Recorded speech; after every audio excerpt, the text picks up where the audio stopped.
فقیر الفقراء امیر الاولیاء ابو حلیم حبیب بن سلیم رائی رضی اللہ عنہ عظیم المرتبہ مشائخ میں شمار ہوتے ہیں۔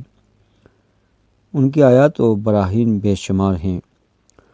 حضرت سلمان فارسی رضی اللہ عنہ کے مصاحب تھے۔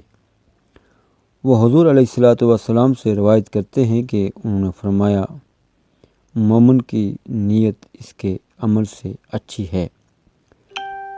حبیب رضی اللہ عنہ کے بکریوں کے ریوڑ تھے، فرات کے کنارے رہتے تھے اور گوشہ نشینی ان کا طریق تھا۔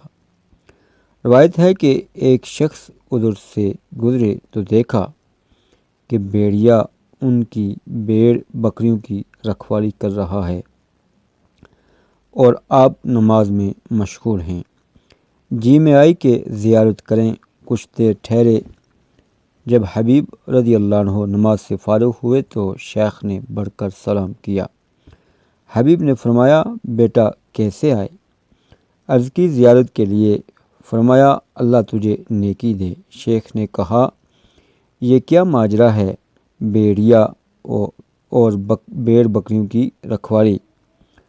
فرمایا، اس کی وجہ یہ ہے کہ ان بھیڑ بکریوں کا گڈریا حق تعالیٰ کا تابع فرمان ہے۔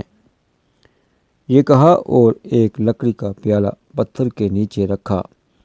پتھر سے 2 چشمے جاری ہوئے، ایک دودھ کا دوسرا شہد کا۔ شیخ نے پوچھا، یہ درجہ آپ کو کیسے حاصل ہوا؟ فرمایا، محمد صلی اللہ علیہ وآلہ وسلم کی متابعت سے۔ حضرت موسیٰ علیہ السلام کی قوم نے ان کی مخالفت کی، پھر بھی سخت چٹان سے بنی اسرائیل کے لیے چشمے جاری ہوئے۔